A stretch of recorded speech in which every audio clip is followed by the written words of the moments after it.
the white label created by Mozio for classic vacations, we next want to look at what we call the book trip page, which is basically the last step that you need to complete in order to confirm a Mozio reservation. Once you've looked at all the options available and selected the one that best matches your customer needs, you can click on the Book Ride button located here on the right side of the screen. Uh, and it basically will lead you to the page where you can make and finish your reservation. The first thing that pops to mind is the cancellation policy. As we have already established, each different provider has a different cancellation policy, and the book trip page is where you will see that cancellation policy disclosed to you for the first time. In the case of Starride Limon NYC, we can see that they have a 24-hour cancellation policy. That means that up to 24 hours before the scheduled pickup time, I will be able to go online and cancel my reservation should I need to do so.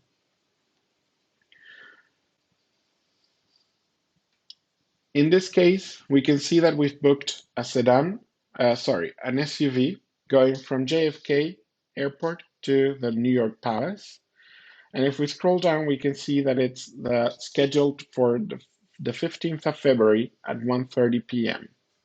All that information comes from what I entered before in the itinerary, where I specified that was the date for the ride, that was the pickup time I wanted, and of course the SUV is because I selected an SUV for my passengers.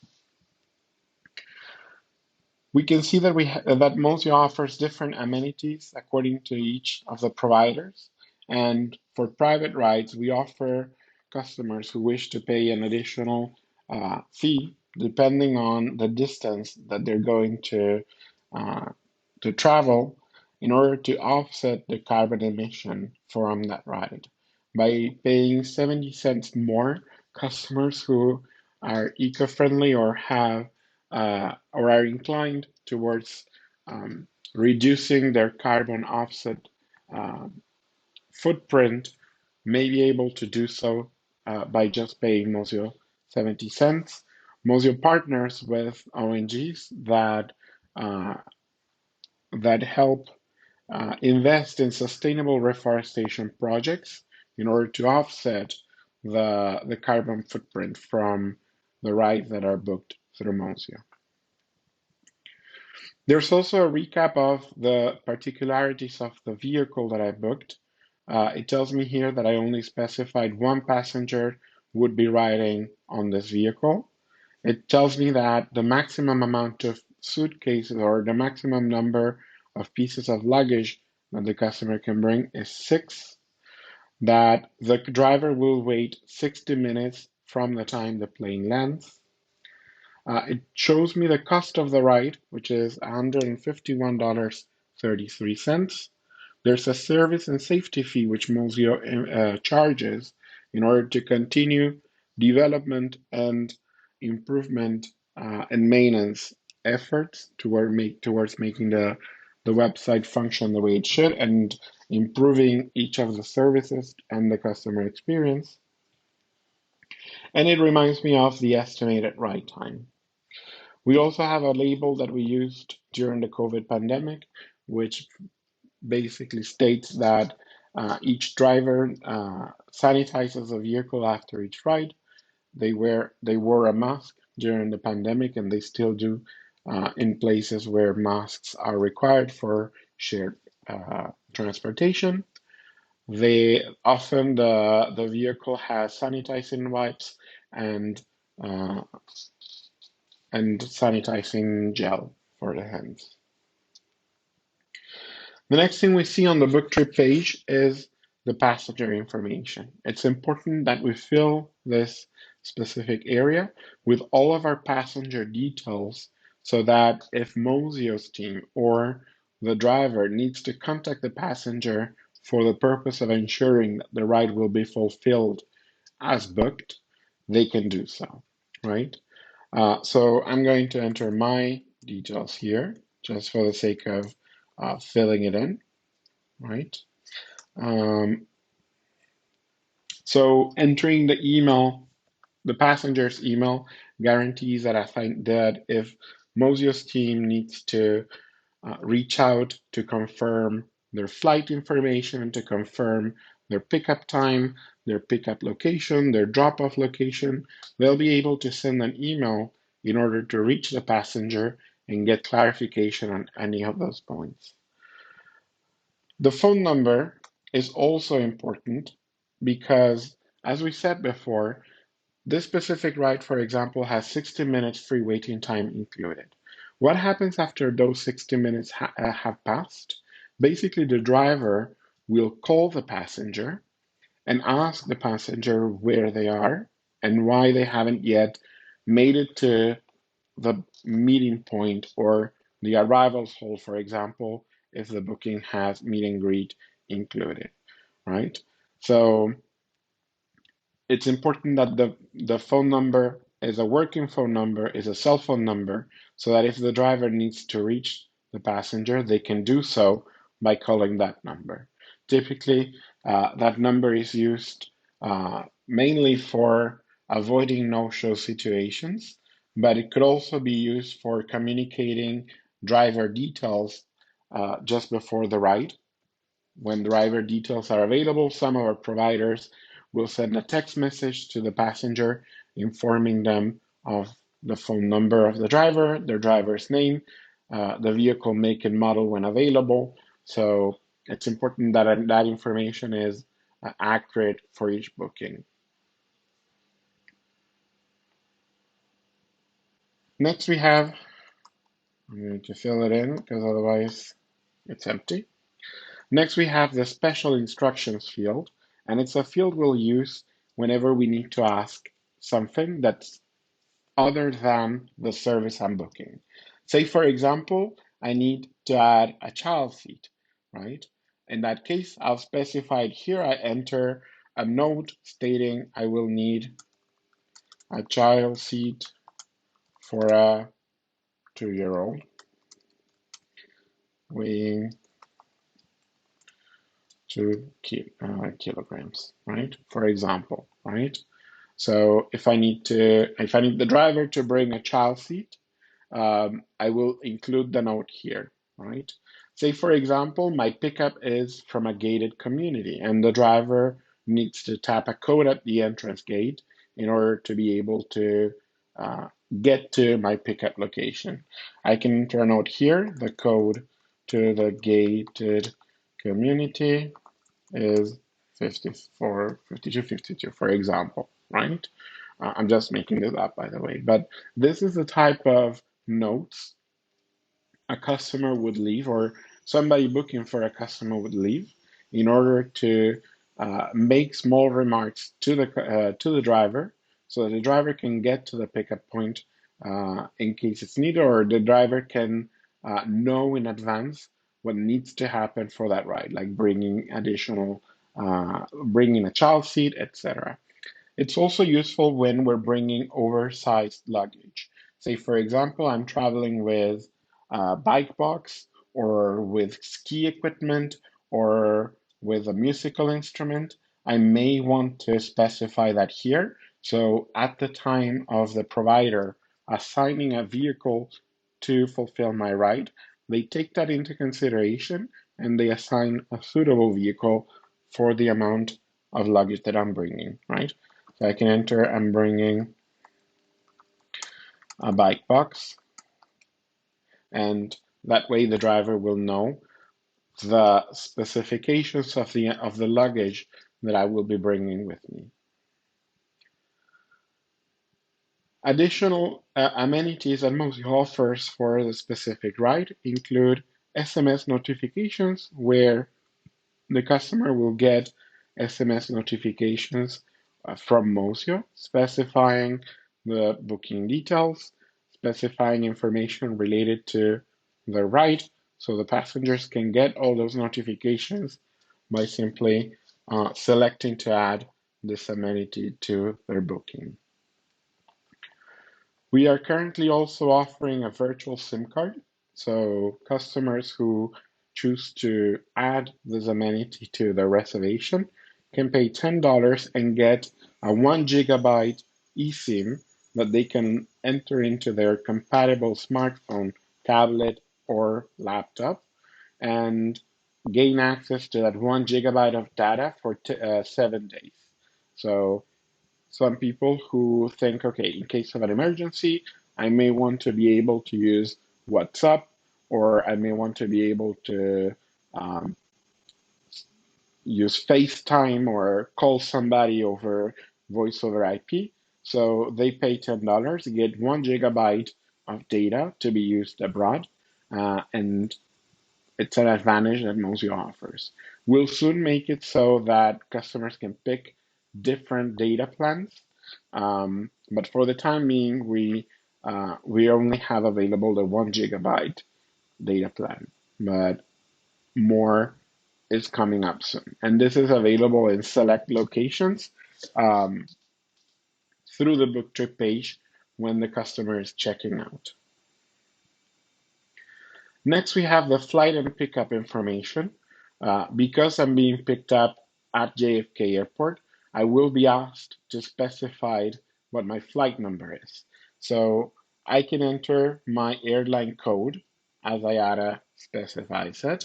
And for example, say I'm traveling Air France from Orlando to JFK on flight 2345, arrives at 11 a.m.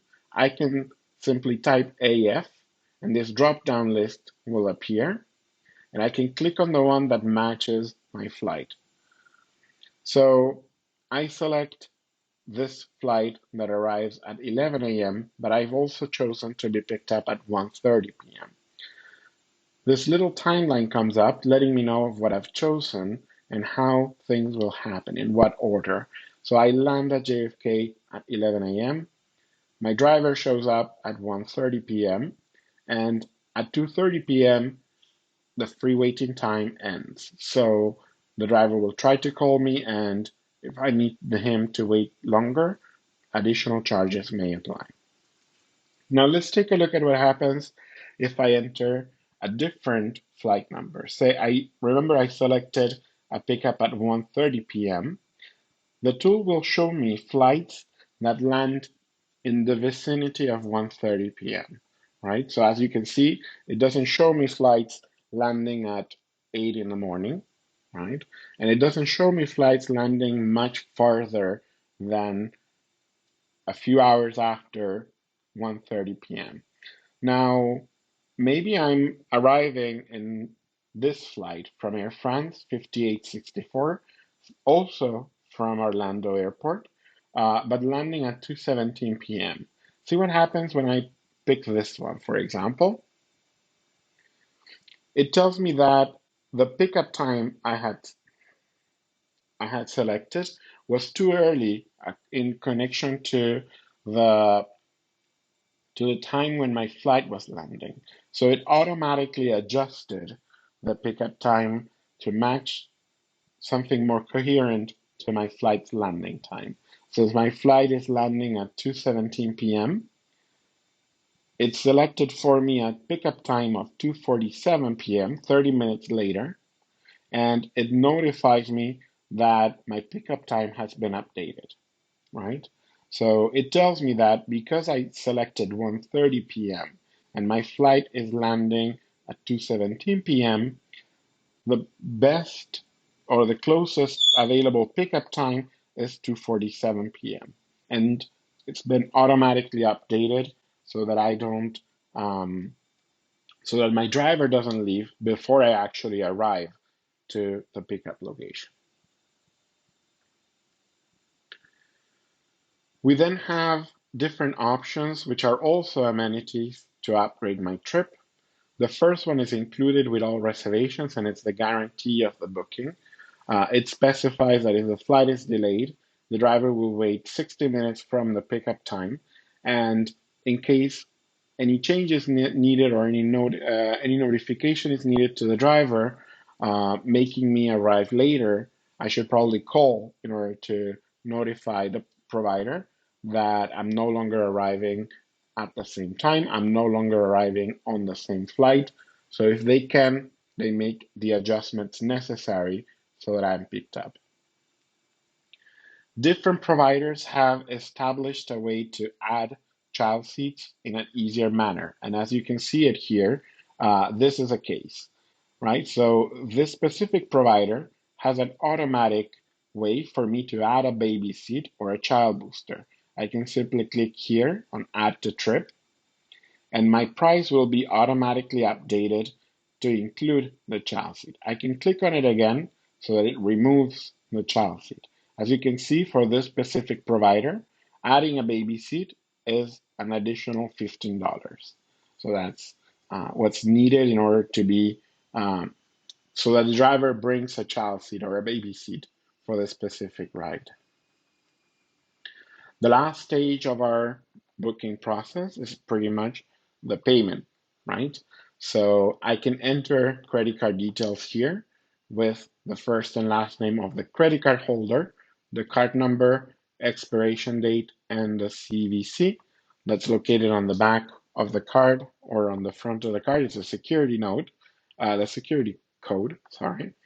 Um, and once I've entered all these details, I can simply click on the book button and the system will charge my credit card and create a reservation for me.